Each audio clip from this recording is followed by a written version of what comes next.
Yeah, so welcome to today's class. Right. So I want to look at the last assignment.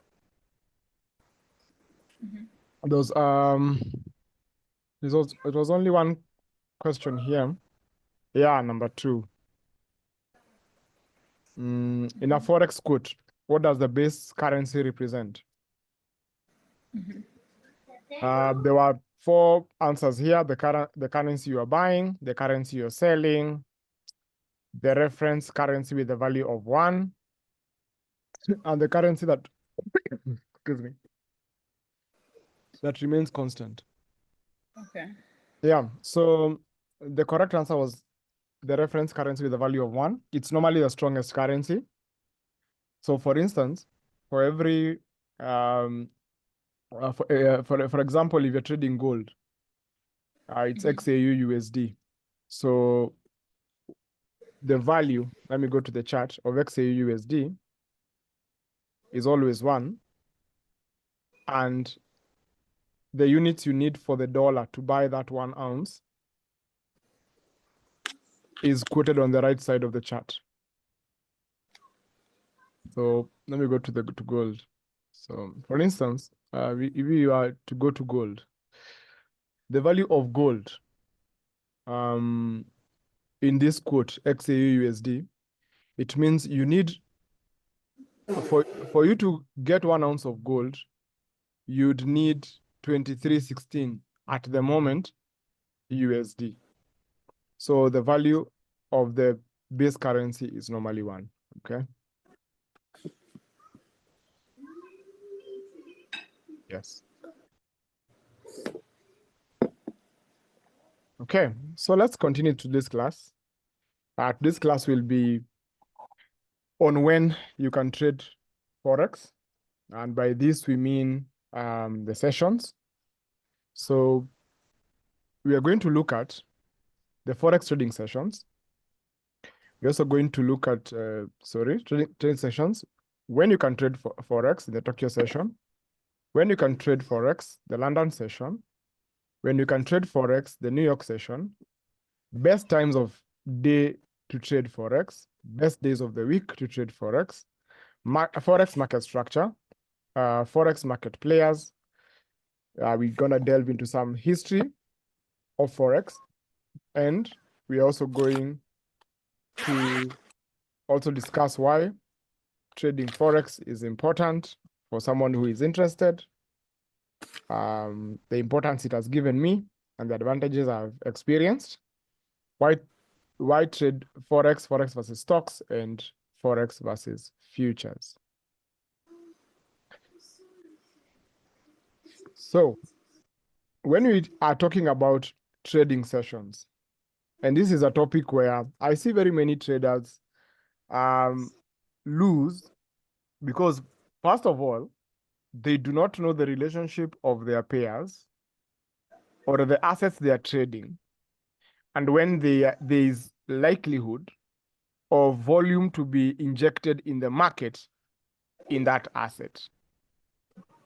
So when we're talking about Forex trading sessions, we're talking about Sydney, and in terms of Kenyan time, I'm going to use Kenyan time as an example because this is where I trade most, and you can convert that into the area which you are. I know Sydney starts 12 midnight in Kenya. That's when their trading will start. And it will go on to overlap with Tokyo because Tokyo opens at 3 a.m. And Tokyo will overlap with London as Sydney closes, as London is going to open. Then from London, it opens from around 7 to 8, all the way to 9, depending if it is the early London in Frankfurt or the late London in England. Then we have New York. Here, New York opens at 2 to 3 p.m. That will be around 7 to 8 a.m. In New York. And it moves on to merge up with Sydney when it closes at midnight, Kenyan time. Now, when you're talking about Forex trading sessions, you don't use all of these sessions. If you have to put the clocks, I remember when I was starting trading, I had all the clocks of every single city in my phone, in my laptop. It was quite cumbersome. You can't follow up on all those times. So the easiest is putting my charts or my timings in Kenyan time and New York time. Then I can follow what the market does, because I'll know if it is pre-New York, that's London and Tokyo. I'll know midnight, we will be in Tokyo, in New York. So it is easy to follow the market, especially because the fact that I trade assets that move more during the New York, and they are impacted by the dollar index. Okay. So the market is actually open 24 hours a day. But it doesn't mean that every single time the market is open, there are opportunities to trade. So we have the Tokyo session, okay? And in Tokyo, you have assets that are relative to the JPY. For instance, we go to the chart, you would see something that like USD, JPY, which has the dollar and the yen, okay? So if we were to go to USD JPY, just a moment, let it open. USD JPY, I'll use Pepperstone. I would want to trade between that time, the JPY, the Asian session. You will notice, this is the 15-minute time frame, that this market would have tendencies to move more during the Asian session. This is an example. It will move more in the Asian session and then move more in the New York session, because those are the two pairs, two currencies which are paired together. One from the Asian or Tokyo session, the other one from the New York session. So USD JPY is one of the currencies that would move more during that time. Do they move always at that time? No. Sometimes the market does not move as much, even if it is an Asian currency and the time is Tokyo session. Okay? So when you're looking at Forex market hours, we can, just as we have talked about, Sydney will open at its time. I don't actually like moving so much into the time that it opens on what it is written on these notes, because what happens is I want to set my times with what I can work with. For instance, if I gave you the timings that I am working here in Kenya, it may not be very relevant to you. So what I normally recommend, take the New York time, which is UTC -4 in the charts. That's how I normally set in my charts, UTC -4. And this helps me be as standard as I can with the people that we are interacting with, or any trader who we are trading in the world. The language which we are going to use, we are not going to say that I will enter the market 3 p.m. Kenyan time. No, I will enter the market at 8 a.m. New York time. 8 a.m. New York time is is relative when you are comparing it to Singapore, to Malaysia, to Thailand, where you are in Kenya. It doesn't matter where you are in the world. Every single time, and something I recommend, always set your chart to UTC -4.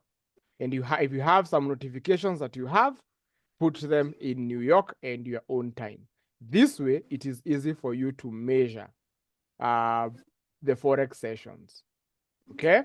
Now, there's something called daylight savings time. When I started trading, I was not aware, or I jumped these theoretical parts on daylight savings time. This is something that you're going to interact with a lot in the market. Why am I saying that? Because when I am planning my daily routine, if I do not factor in the daily savings time, because in Kenya, we do not experience daylight savings time. But when you go to the United States, the United Kingdom, and Australia, you will find that in some months of the year, they normally change they normally take their clocks 1 hour ahead. That is 1 hour behind, sorry, because of what happens. Sometimes it becomes very dark and very cold, and they add an hour to the day. Okay, because sometimes you'll find that their mornings are very dark and their evenings have a lot of light. So that's why they move their times or their clocks 1 hour change. Okay, they shift it 1 hour back, and you can find that other countries will move theirs 1 hour forward. So this affects the time. How does it affect the charts and the market? When you come to your chart, and that's why I am recommending you, and I recommend to any trader that I am teaching or we are trading together, you have to change your clock here, because automatically you change your clock here. When daylight savings come, automatically this will shift to UTC -5. Now that will help you, because when you have your strategy and your strategy says that I'm supposed to clock in the market at 2 a.m. or at 4 a.m. or at 8 a.m. New York time, you will correctly be operating within the times that you have set. But when you don't shift that little perspective in the market, you will find yourself always trading at the wrong time against your strategy. Many traders are not aware of that simple phenomenon, so kindly take note about that phenomenon when you are setting up your charts. Okay, so you will find that they are normally trading session overlaps. These overlaps, mostly the London session and the New York overlap, that's where you find most volatility in the market. Now, we are going to look at some average pip movement, because there's this notion of traders saying, I'm targeting 200 pips because I've entered gold, or I'm targeting 100 pips because I'm trading Euro USD. Now, I want to say this, that many assets have something called the ADR, the average daily range. And this average daily range is normally measured by the pip movements of that specific assets in a day.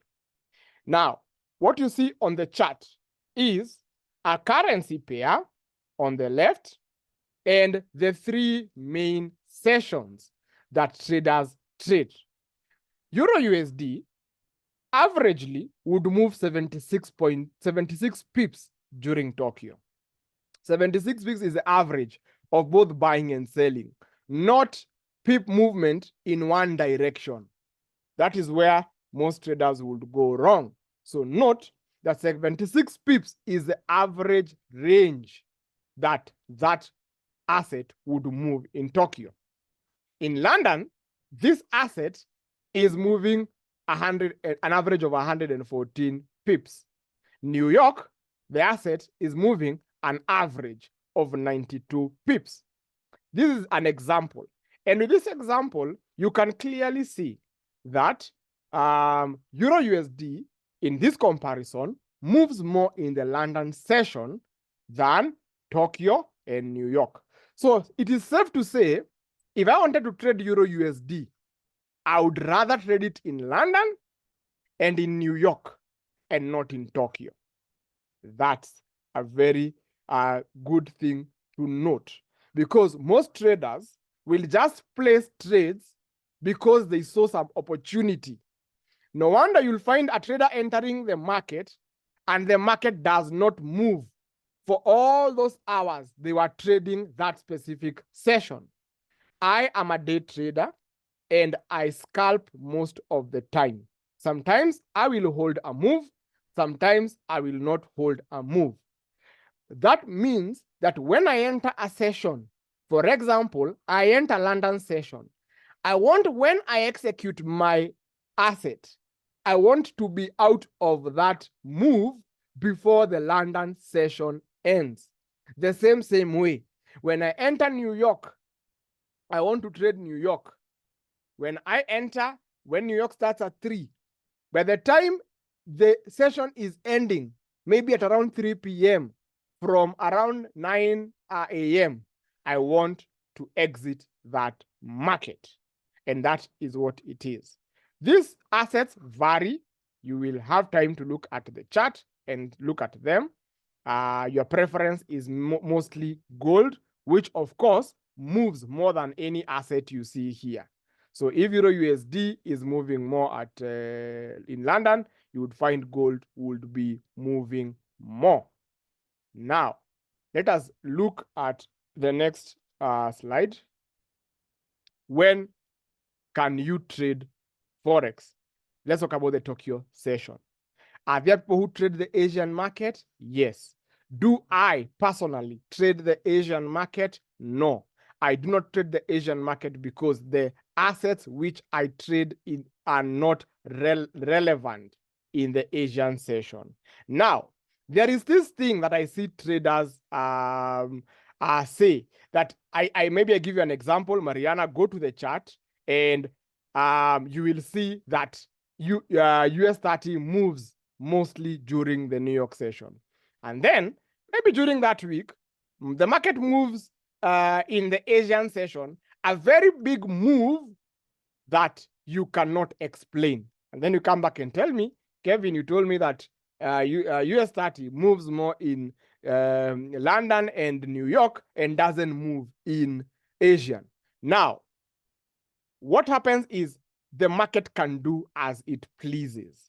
But I always call that an outlier. If you look historically and you do a back test, yes, that specific asset from time to time will have ginormous moves during Asian session. But can I rely on Asian session to make consistent gains? No, I cannot. So adding Asian session in my arsenal of times when I am supposed to execute does not add any value or increase my edge whatsoever. So that's the reason why you would ask why I do not trade the Asian session. But can I trade the Asian session? Yes. If I was executing assets that can move during the Asian session and have a good range, then I would. But why would I trade Euro USD that has an average of 56 pips move? But when I look into New York and London, there is a lot of movement. That means I don't want to go in a session that mostly consolidates. We normally say that the Asian session is a session where consolidations happen because they happen overnight. Now, I want you to envision this. If we are talking about trading the different sessions, and I will give you an example with this market. Let me show you a specific market here. I will go to, let me go to gold. So when we go to gold, I want to go to 15-minute time frame in gold. Yeah, and you can see this move right here. Now, can you see this consolidation here? This consolidation is happening during the Asian and London session. You can see that yesterday, that market, anyone who was trading gold stood a chance to make quite a bit, okay? Because I think yesterday this was the move, was it? No, it was yesterday. Yeah, we had a move to the upside here. So I did not look at it. Let me see, today is on Monday. Yeah, we had these small moves to the upside. But if you look at that market, if you look at today, from the time the market opened there's that small line. It's 1800. So, and we move into the new day. Right here, we're coming into the new day, the new day, the new day, right here. All this is the Asian consolidation. And you can clearly see that. Now, Does this market move? Yes, it does. You can clearly see there were small moves in the 15-minute time frame. But was this ideal? If I was to ask you, would you rather trade this market right here to the right, or would you rather trade this market here to the left? What would be your answer? Maybe to the left. To the left. This is the most outright answer of what you would want to trade. Why? Because in this instant here, your edge decreases. Any strategy that you have in a consolidation, I always say strategies do die in consolidations. Whatever you know, do you know support and resistance? Whatever you do, just know that consolidations kill a lot of strategies. Now, that is why I'm saying, however much the market moves during the Asian session, I would not want to be part of that market. But from time to time, you will find this asset moving huge moves in that time. But I have not seen it be very consistent. In my observation, Asian session ranges most of the time.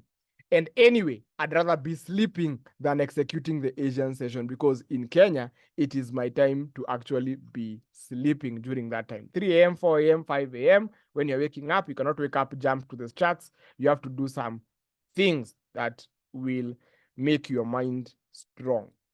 Okay?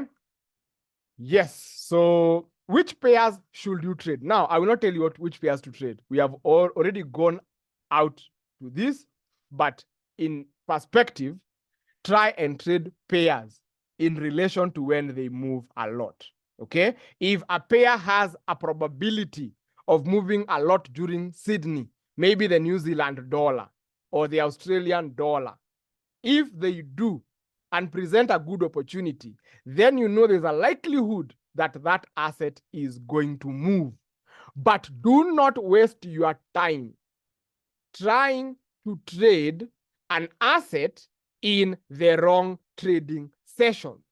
And you see, it's very hard to tell somebody, sit on your hands. It's very easy to tell a trader, keep executing. But I normally sit on my hands during the Asian market. Okay? So when I talk about the London session, when talking about London session, this is one of the sessions I love trading. I love trading this session. I traded this session today, and I have closed most of my partials, right? I had a move for today in the market. I still have some partials on these partials, and I have my take profits above there.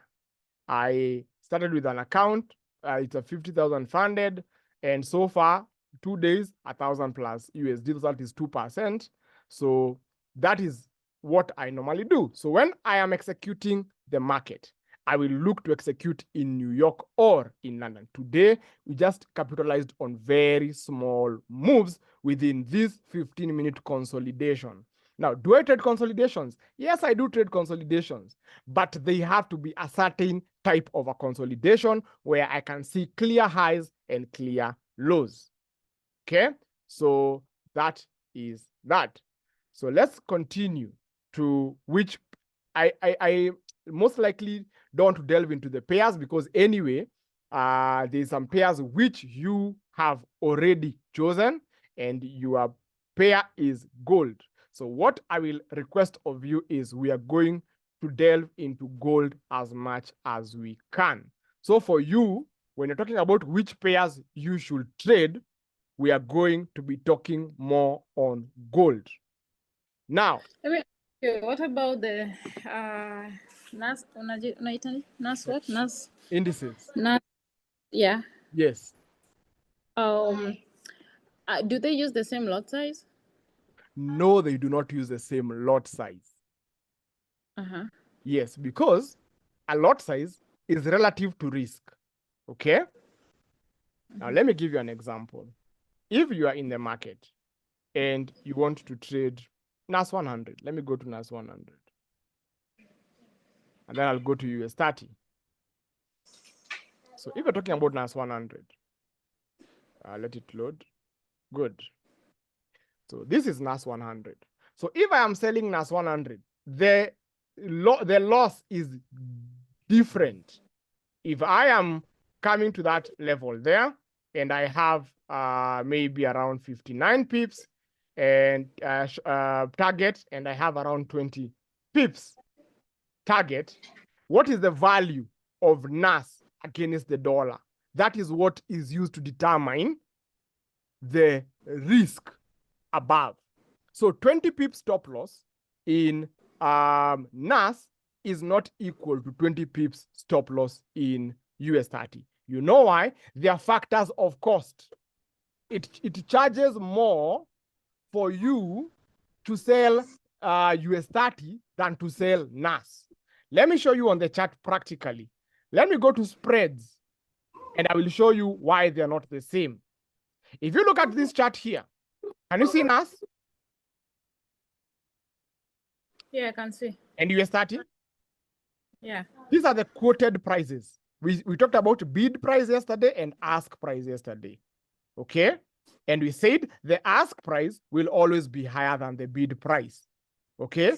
Because the ask price is the price that they are selling to you. If you look at the bid and the ask price of these two assets, they are different. Isn't that so? Mm-hmm. And if you look at the spread, it's different. Okay? It is very, very different. Now, I want to show you using this calculator on the screen. Now, for instance, I want to enter a long position. Let me remove that bid and ask price there. I want to enter a long position. So this green line here will be my SL. Okay? I'm going to place that SL away from the entry, the blue line. Let me put in around 32. Yeah, 32. Around how many pips? Let me show you. Around 30 pips, approximate. So if I put in that, it tells me that the position size I will use, or the lots I'm going to use in US30, for me to risk 1% is 16 at the moment. It's fluctuating because price is moving. If I go to NAS, the same, and I want to go long, the same thing I'm going to do is put in there. I want to go to how many pips? Around 30 pips. 30 pips is around the lows there. Okay, the lows. Do you see there's a discrepancy? Yeah. Yes. There's some discrepancy on the same size of a stop loss. This one tells me that I should use an 19. When I go to US30, it's around 15 dots. Why? Because there are factors of calculations inside. There is the spread to be factored in, okay, which you can see here. Actually, it's double. Can you see NAS spread is half US30 spread? Mm-hmm. Yes. So these are the factors that you have to consider when you are trading. So it is not the same risk. All right. So that means you need to use a higher lot size or a lower lot size? Higher lot size on NAS, lower lot size on US30. Okay. Yes. And do you find them in in the same? Because I see probably in the Reef Amma they also offered in like Paperstone and Exness. No, they are offered in all platforms. US30 Okay. and NAS 100 are offered. NAS 100 is US 100. Yeah, NAS 100, it's US 100. And if you go to Exness, they call it US Tech. Okay. Do you have your Exness platform? Yeah. Just go there and look for USTEC, US Tech. Okay. Yes. All right. So let's talk about the New York session. This is a session that I personally trade. And as we move forward, I will show you how I have split my New York session. I have something called the New York AM session, and I have something called the New York PM session. Now, are you going to find it in most of these notes that we are reading? No, because they regard the New York session as a whole. But I have split the New York session in half, considering the lunch time, which in my depiction is between 12 to 1 p.m. New York time. Does the market move sometimes huge during that lunchtime session? Yes.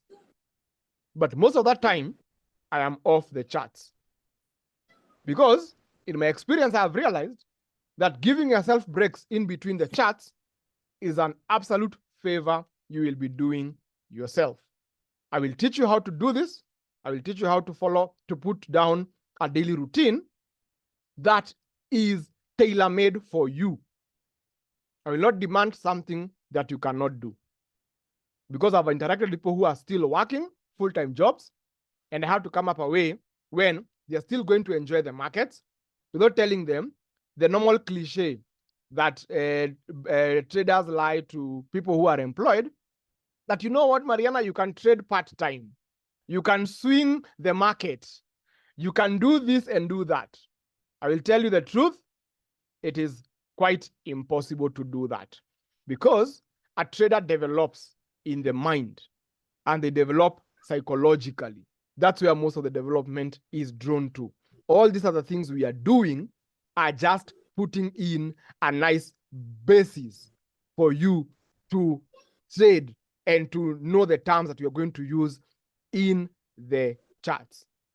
But when it comes to you are making up your daily routine, this is something that I want you to actually put emphasis on. I remember you asking me, a certain time, you asked me, is it yesterday, that do I follow my routine? Yes, I do. Because in this business, if you don't know how to respect time, you don't know how to follow stuff, you're not a disciplined person, you cannot make any money in this business. I look at myself when I was indisciplined a while back, and I look at myself now. The results I am getting now are way, way better. Okay?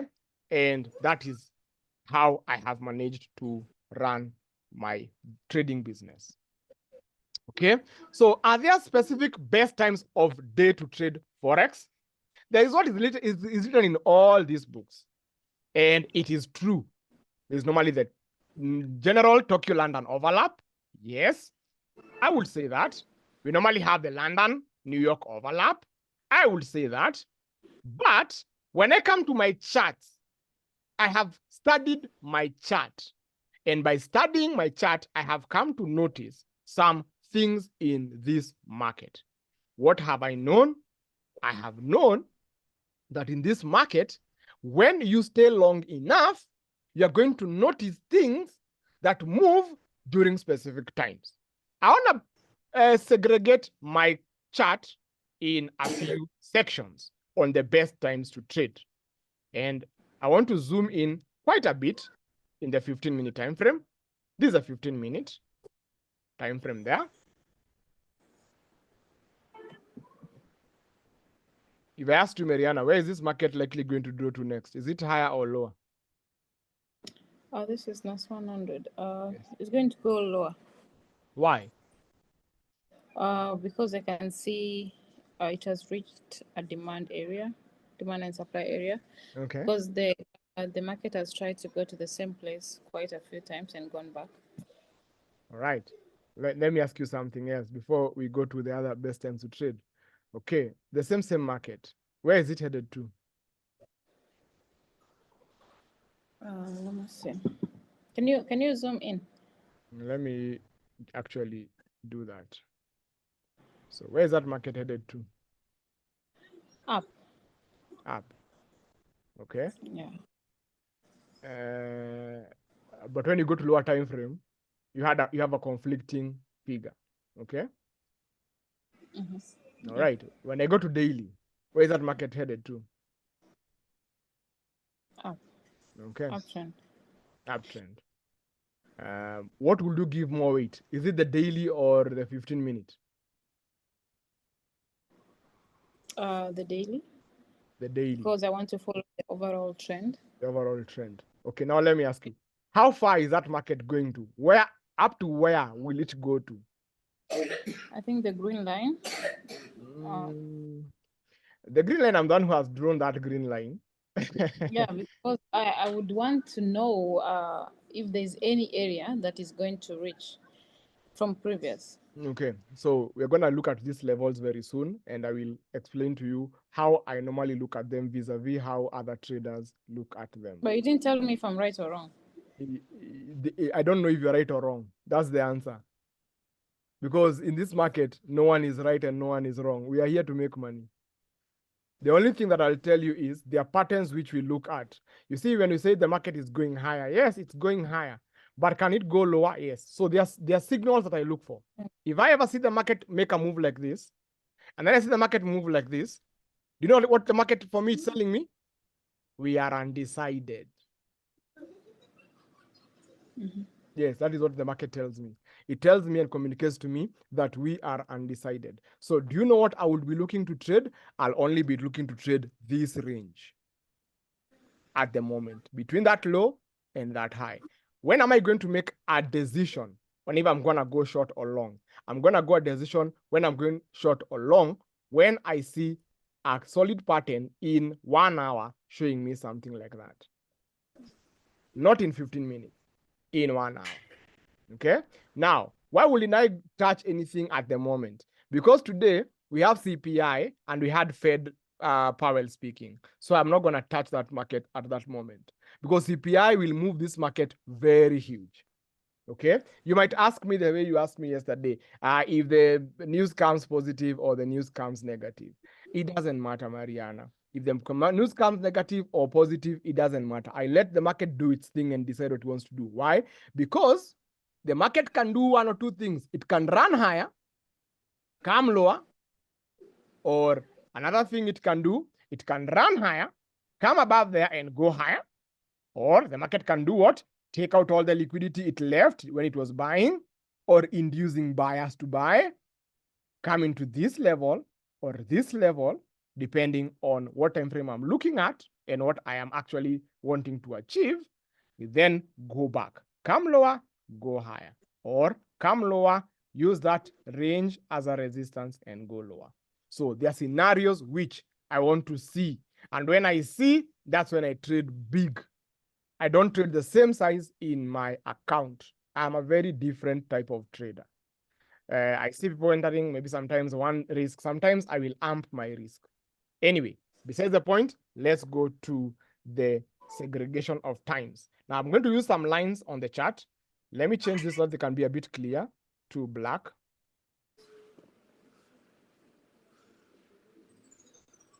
And we can look at the times to trade there. They'll be a bit clearer here on the black chart. Right. So when I come to, I want to put in something here. I want to set up the midnight line. Sorry. Let me remove something here and put it at the top. Yeah, good. So I want to put in my midnight line. This is where I normally start my day. New York midnight. 00 there. So this is normally my midnight line. Okay. Now I'm teaching you what we normally look for in the market. Now, this is the first where your day should start.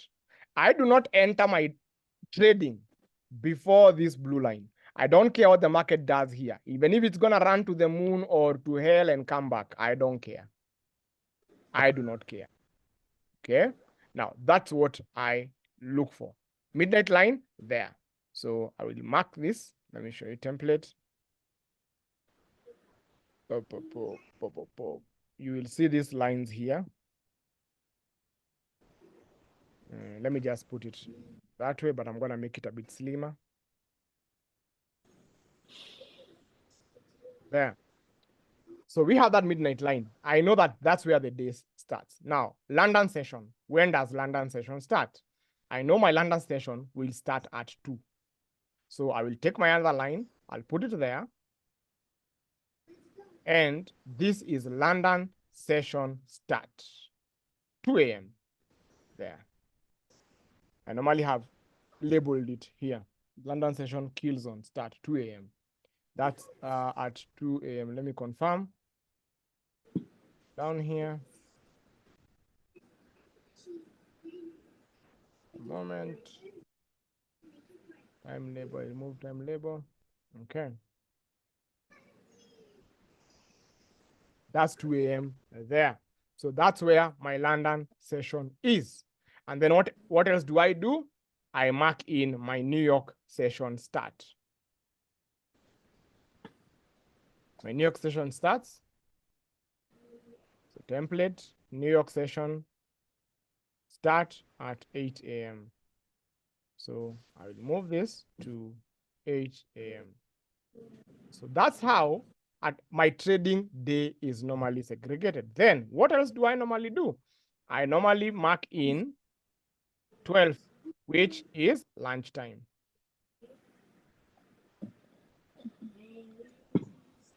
New York lunchtime start there. And I will have New York lunchtime end at 1. That window period there, I do not trade. Do we see some moves there sometimes? Yes, we do. Lunchtime end. Then So how long do you trade the New York, or until you make the profit you want, and then you? It's window periods. I trade by window periods, and I will show you what I mean by window periods. I mean, what I'm asking, Yes. if New York opens from 8 until 5, right? Yes. So do you trade the whole time of New York, ama you just do half day New York time, ama until you get the profit you want? Not necessarily the profit I want, because the market will only give me what it wants to give me. But let me show you an example. I want to show you between this here. This is window period when the New York started and when the New York is the other New York session is starting. See London and New York hapa ni kama kuna ka overlap. So unaiona? Hello? Yeah. Yeah, so I want us to look at between this time and this time. Okay? Now, if I did my analysis between this and I realized that we were in a consolidation in the 1 hour, because this is a 1 hour consolidation. When I came to this area and I wanted to trade from this low to that high, after doing my analysis in here, what I do is that I have my level set. Now, this market shows me that between this London session kill zone and the New York start of the kill zone, we have been trending higher in the lower time frame. So I've been having a small uptrend from that level going there. So when I go to 1 minute, that's the only thing that's the only way I could have executed a move in that session. Okay, so this is how it will look like in the lower time frame between that session. But was this a very good time to trade at that today? Not really. Yes, it gives you some profit, but these profits came with a lot of problems. When I see something like this, I can tell you this market is compressing to do something. This is a compression. And a compression, when something is compressing, you are expecting it to burst. So like today, when you capture small moves, I capture very, very small moves. I'm not the person that you're going to see that I'm going to capture as a big move. Yes. And sometimes I anticipate the market to go higher. But most of the time, I'm targeting a type of a low to be taken out and some highs to be taken out. Can I use the fractal advantage of time frames to capture big moves? Yes. But what that means, if I go to a higher time frame, it means I will not be able to trade between 12 or 2 a.m. and this other time here, because the maximum that I go to here is 5. Let me show you. I normally trade up to 5. I don't even trade that whole session. So let me go to 5. 5 here. 5 a.m. Because I want to show you in perspective. 5 a.m. 5 a.m. 5 a.m. in New York, not in Kenyan time. I want to show you something. No, you mean London, right? You trade London until 5 a.m. New York until time, 5 right? a.m. Yeah, until 5 a.m. New York time. New York time. It's normally 12 midday. So this is a window period that I would normally scalp or trade. Okay. Today, what will I have made some money? Yes or no? But I did not trade NAS. Today, I shifted my bias and I went to trade an asset called US 30. I want to show you something different. Between 2 a.m., I want to show you what happens in this asset. Between 2 a.m. when I traded US 30, 2 a.m. is here. Are you seeing the difference? 2 a.m. up to 5.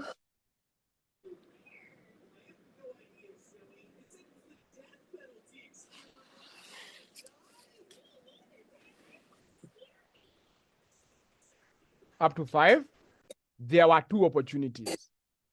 There was this opportunity to buy, running a higher time frame premium array, and then we went lower. So you see the difference, that there was some good things to trade. We had a move up, a move down, and a move up. This move, depending on where they have tapped. You're not just entering because the market is going up. No, when the market runs some type of a high that you marked, and you see some displacement and some rules we consider, then you have some chance to take a sale. Up to where you can see some volume imbalances to the left, gaps which were left unfilled. That is what price came to fill, and so on and so forth. So when you're talking about window periods of trading, you are looking at the assets you are trading. I trade US30 and NAS, and I go where there is an opportunity. I don't just hop in NAS just because NAS is what I love trading. I would look at NAS and then I would compare it with US30 just to see what these assets are giving me. If NAS is not giving me anything, for instance, today, we can clearly see during between 2, where was 2? 2 today, here, we had a lot of noise. Between 4, we had a lot of noise right in there. So you can see some of this aspect, but the best time to trade is between midnight, London session, the first session, up to 5. Midnight to 5. Then, are you going to see moves in between here, between 5 and 6? Yes. But you see, you have to make a choice. You cannot have your cake and eat it. You want freedom? Yes. If you want freedom, then that means you have to segregate your time and say, I'll be trading between midnight and 5. Now, when I trade from midnight to 5, the next time you're going to look at the market is, I'm going to come back to the market again after 3 hours from 5 to 8. Give yourself 3-hour break. Whatever the market needs to do, let it do. Come back at 8. Trade up to 12. Here, this window period. You can clearly see it here. Then switch off the machines. What do you do? Come back to the market after 1 hour from 13:00 all the way up to 4:30 in the afternoon. Now, that is how I would say if you're trading XAU USD, you're trading anything that has the dollar, those would be ideal times to trade. Do you have a question in regards to that? No, I'm good. Okay. All right. So as we are nearing our conclusion, are there specific best days to trade? Yes, they are. Now, let me give you a caution here. Most of the time, Mondays and Fridays are not the best days to trade. Those are days when traders blow their account the most. Monday and Friday. So, in my general understanding and practice of the market, you would probably make a lot of money or good money in a trending market between Tuesday, Wednesday, and Thursday. But during Monday and Friday, you normally have some manipulative tendencies. For instance, if the market has been going on an uptrend the whole of the week, Monday, Tuesday, Wednesday, Thursday, when it gets to Friday, don't wait for the market to give you a push up. Your head should shift into knowing that the weekly candle needs to create a wick. Because when I look past data, I can see most of the candles in a week have wicks above and wicks below. We have some outliers with wicks above, without wicks above and below, but those are just outliers. But most of the candlesticks in a weekly chart have wicks on the upside and a downside. Let me give you an example. We go to weekly. We'll go to an asset called Bitcoin, just some random asset that I don't even trade. And I want you to look at all those candlesticks. I'm going to reset the chart, and you can see most of these candlesticks. that these candlesticks, most of them, do have wicks above and wicks below. Okay, small wicks below, small wick above. So unless you are looking to get some manipulative move to the downside, this might happen more on Monday, that open low. Then the market is gonna go create a high on Friday. Then during the last session on Friday or the last day, the market is going to pull back. The same thing, open low, high close. Let me go to the bar charts. Sometimes they're a bit more clearer when I'm looking at the market. Let me remove these thin bars. Okay. Now, I want us to observe this move up here, this uptrend. You can clearly see the market opens low, high, comes lower, closes. Open low, high, comes lower, closes. So let me ask you, when you're trading, do you want this half part, this middle part here, or do you want these edges? What would you prefer to capture? The middle part. The middle part. Now, that means that if you want to capture that middle part, there is a very high likelihood that this middle part will happen between Tuesday, Wednesday, and Thursday. That is what will happen in most of these candlesticks. That now begs to say that if you want most of the high probability trades, let Monday do the talking. Monday is going to give you the direction. And then you can trade Tuesday, Wednesday, Thursday. And then Friday, you can fade that move. You can look to fade it during maybe the PM session of the market or during that whole of Friday, depending if there are news or big fundamentals or not. You'll check in the calendar. Okay, so that is my experience in the market. So whichever time you might see Euro USD moving or what, when you're mostly in the charts, you're gonna observe that most of the currencies in the USD, that is how they actually move. Okay, now, of course, there are bad times to trade. I would not recommend you trading on Sundays. And by Sundays, I mean New York time. Of course, in Kenyan time, Sundays, the market is closed. But when you go to New York, Sundays, the market is normally open, some part of Sunday. There are some hours in Sunday when the market is actually open. Another thing, Fridays. Fridays, the same way I told you, you might have some liquidity dying down in the market, or you have very manipulative tendencies of those assets because the move that they wanted to achieve, maybe they have achieved it during the day or during the week and the days of the week. So on Friday, they will take money. And it is very common to see traders trade very well on Monday, trade very well on Tuesday and on Wednesday and on Thursday. Come Friday, they take all that money they made from Monday to Thursday in the market. They give it all back. That is a phenomenon that happens over time. So if it happens over time, it means on Fridays, your probabilities are lower when you get into trade. So that means that when you have a trading plan and you have written that when I enter and I lose 2 or 3 trades in a row, and that is Friday, close that market. Because the next thing you're going to do in the market, you're going to revenge trade. And when you revenge trade, nothing good comes out of it. Holidays. There are calendars, which are also going to give you links to, that will show you when they are holidays. So that before you enter the trading day, you go to those holiday websites and you check. Do we have Juneteenth?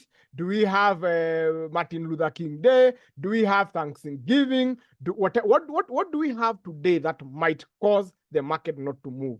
And when we were talking yesterday, I remember you saying that sometimes you will see the market move in holidays. And you asked me, does the market move in December? Is December tradable? And I told you, yes. In the past years, I personally have traded during the month of December. But is it every day in December? No, it is not every day in December because we have quite a number of holidays there, both international holidays and holidays that are in the US or in the asset which you're trading. So be very cautious that if you're trading gold, know all the holidays that affect gold's volatility. And I'm going to show you some of this and give you resources to that, so that you are aware that when these things happen and I see the market is not moving and I have executed a position, I can make a decision to close that position now, forget that day, or move to another asset that can move during that day. Now, I know many people like trading news events, and you are very, very, you are fond to trading news events, especially the NFP. When I talk to you, I know that you have an experience trading the news events. Now, before I understood news events, I used to go and trade them. For instance, today we have very strong news. Is there temptation for me to go to the news, to the market and capture a move? Yes. But what happens is I have just decreased my probability of winning. I always say anyone who wants to trade a news event is somebody who wants to transform a small account. Don't go to news events with a big account. Don't go with your 100,000 funded account to news events. It's going to blow that account within seconds. What you do, wait for the news to happen and trade after the fact. Today, I will enter the market after 10 a.m. Session. When I'm trading today, I will enter at 10 a.m. Why am I going to trade at 10 a.m.? Because I'll have let the fundamentals do the damage. Because most likely, if I look at maybe an asset like gold, for instance, and you ask me where is the market likely going to draw to next, I can look at gold and I can assess it. We go to maybe 1 hour time frame, not even 1 hour, weekly time frame. If I ask the candles. The candles. Okay. These are things that many people are challenged to trade, the bar charts, but I trade them quite effectively. They're actually much better than candlesticks, in my opinion. Now, if you look at gold right now, what would you say gold has been doing or is doing in the weekly time frame? Consolidating. It's consolidating. So if gold is consolidating, what I see is that the weekly candlestick of gold opened low. Let me hide all that. And Alt H, I'm going to hide, sorry. I'm going to hide all this. So when I look at gold, I can see we opened low. We created some equal lows there, and we went higher. Now, where is the draw? I can see the market is moving higher. Is there any draw I have above price? Yes. What draw do I have? The consolidation. The market is already at the bottom of the consolidation. I would want to see the market get in the consolidation, take out this high inside this. If not get to this high, I want to see it get to 50% of this area. Now, when there are fundamentals, what I normally do is this. I will already have an idea in mind of what I want to do. Now, I will go to the daily again. Now, I have weekly in my mind. That weekly is higher. But when I came to daily, I'm like, no. Daily has an imbalance to the downside. I can see that daily already took out a previous high to the left. We have an impulsiveness to the downside, taking out some structures. The market coming across in a consolidation, running higher in that area of imbalance, taking out that high, and I see an impulsive move to the downside. Now, what do I have here? I have liquidity down. So I have two things that the market can draw to.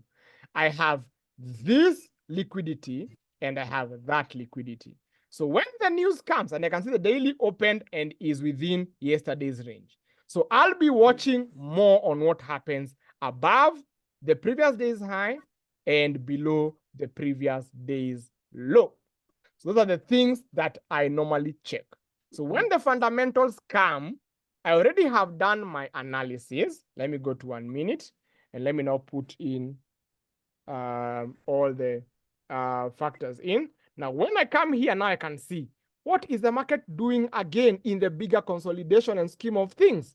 I see, that market is actually consolidating in 1 hour and also consolidating in 4 hours. But the consolidation in 4 hours looks a bit different but I can see that this is a 4-hour high above there.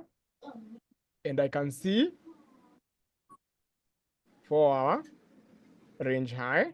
And I can see that we have a 4-hour range low below here.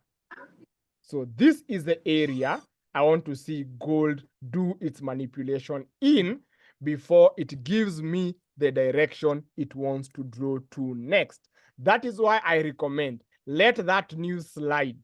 Once you let the fundamentals slide, then you have an opportunity to capitalize on the bigger move of the two on whatever will happen next. The same way another time we looked with you into gold during news, that is what I do. Now, another thing, I can see you have a bigger 4-hour consolidation. Another thing I can see is that I have a 15-minute consolidation. Maybe you cannot identify it right now, but I can identify the 15-minute consolidation there. So from 4-hour, I go to 15. I want to see in 15, what is the market doing? And I can see within the 4-hour range there, the low of the range is here, and the high of the range is there. We are at the 4-hour range high. So what I'm going to do, I normally will mark in this small 15-minute consolidation there. Now I am in a consolidation within a consolidation within another bigger consolidation. And I can see that is a compressed consolidation. So I will just anticipate the market to do what it needs to do. I will have both narratives to buy and to sell. I always approach the market with an open mind. So I can see we are above the range, and above the 15-minute range. So there's a likelihood that this market might want to take this lower. What will be the purpose of these lows? If I see the market take out these lows, and I see the market give me an opportunity like that, then with whatever will be there, if this will be an imbalance, I'm going to continue to sell. But if I see patterns here that are going to make me target the high that I was targeting, I'm going to target. But this leg that I'm waiting to see it from the fundamentals. They're the ones which are going to print to me what the market is likely going to do. But after the fact, not before. If you ask me what the market is going to do right now, whether the news are going to come positive or negative, I do not know. When it comes to fundamentals, that's when you're talking about keeping off those fundamentals as much as you can if you want to save your account. Because institutions have been known to use fundamentals to take advantage of traders. That is what they do. Okay? If they see that you have maybe positions to sell the market or you've been selling, they are going to draw their positions towards those stop losses. Okay, because they know that every trader puts their stop loss above a specific high. Now, I want them to do that fast. And then once they show their card, now I can make a decision on what I'm going to do with the market. So that is why fundamentals are not very good things to trade. Okay? Yes. So market structure, we're going to delve into it. But the market structure we can say is just what is entailed in the market. I'm just going to run through a centralized structure. We have buyers and sellers. This is what the market does. So one price, there's somebody who is controlling the market. This happens in stocks. Stocks are a centralized market. But when you come to Forex, it is a decentralized market. Okay? It's interbanks and banks. We have market makers, we have banks, we have machines, we have ECN brokers, we have a very rich person somewhere who is investing their money in the market. This is how the Forex market actually looks like. Okay? So in the Forex ladder, or where we are in the hierarchy of the Forex market, we are below here.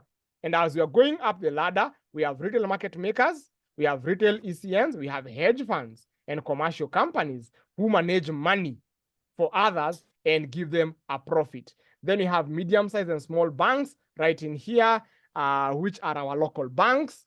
Then we have electronic brokerage services, routers, dealing. These are the ones who put in the quotes in the machines for the major banks to link up with the medium-sized bank and the lower tier traders who we are, the retail traders. Major banks, JP Morgan Chase, we have HSBC, we have Barclays, and so on and so forth, who are the cream de la cream. Do all these people participate in Forex? Yes, they do in one way or another. So us retail traders are actually fighting more of hedge funds, medium size, and major banks. They're the ones who carry the bulk of the speculation. We don't have the bulk of the speculation. Okay? Yes. So, of course, we have these super banks, we have large commercial companies, government and central banks, speculators. All these people are the ones who are taking part in this market. Okay? I don't want to delve in so much into the history. This is something somebody can go through, but we normally have market makers and we have electronic communication network. So when I'm choosing a broker, I will choose an ECN broker. They are the ones who will give me the market from the bids and ask prices, which are available in the interbank market. When I go to some brokers, I see people using, and they are choosing standard accounts, like somebody we call Xness, who normally claims he's an ECN broker. Everything he does is not ECN. The best ECN broker I have come across is Pepperstone, okay, and IC Markets. Those are the best ECN brokers that give you next to zero spreads in the market, and that is what they do. But if a market maker set their own bid and ask price, they are actually cheating you out of a trade. So when you see you're entering a trade and that trade goes deep into drawdown even without moving, you have a very crazy broker. Okay? This is how we normally see brokers as they are. If I went to NAS 100 right now in Xness, I would see that the spreads are very huge, more than other brokers. Okay? Yes. So, of course, we looked at some of the things, do's and don'ts in trading yesterday. Now, the attractiveness of the Forex market. If you hear no commissions, not all brokers have commissions, and you might find some brokers offer commissions. They take commissions and they don't have spreads.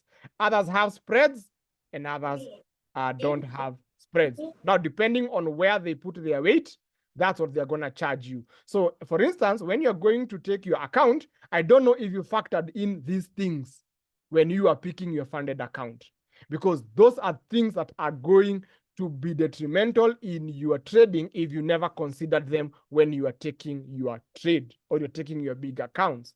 For myself, when I am trading, I just take raw spread or ECN brokers. I don't mind the commissions, because when I'm trading indices, I will not even pay commission whatsoever. So I'd rather even take an account that is lower in spreads than one that are telling me there are no commissions. So that is what you understand. But when you're trading commodities and you're trading currencies, you pay spreads and commissions. Okay? But they are very low compared to stock trading and futures trading. We don't have a fixed lot size. You can vary your lot sizes. Low transaction cost, depending on the lot sizes you're using. It's a 24-hour market. It runs 24 hours. I talked about the session.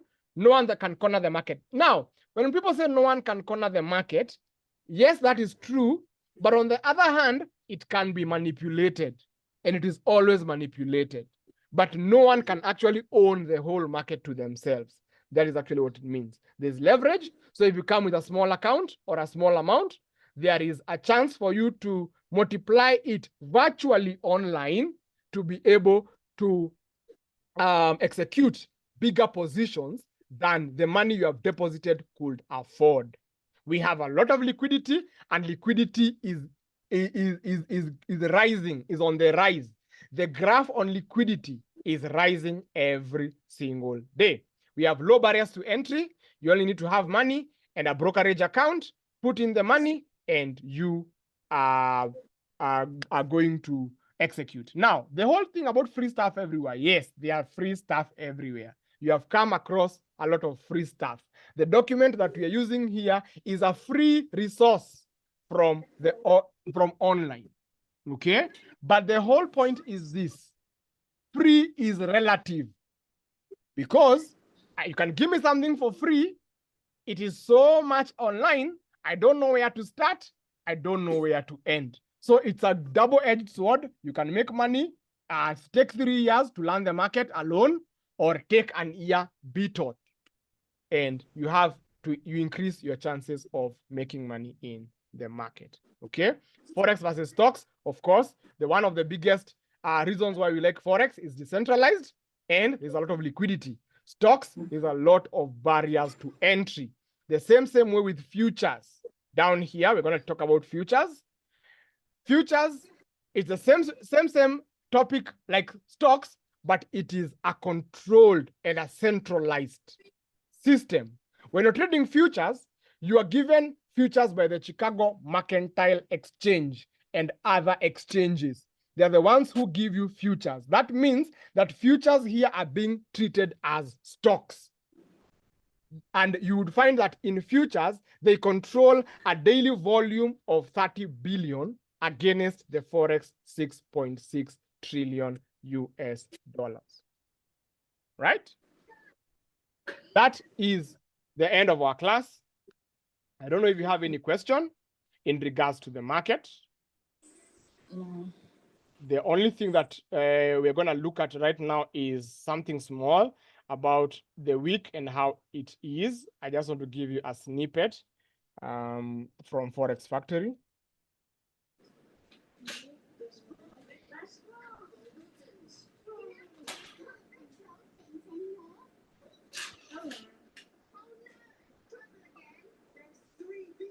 So from Forex Factory, we want to look at this week or just today. But what I normally do, I normally remove a lot of these other assets. I will remove the lower impact, AUD, CHF, Chinese, whatever. I don't look at all that. I normally just look at the dollar. So today, you can see the things that we have. June 12th, we have 330. I normally change this to,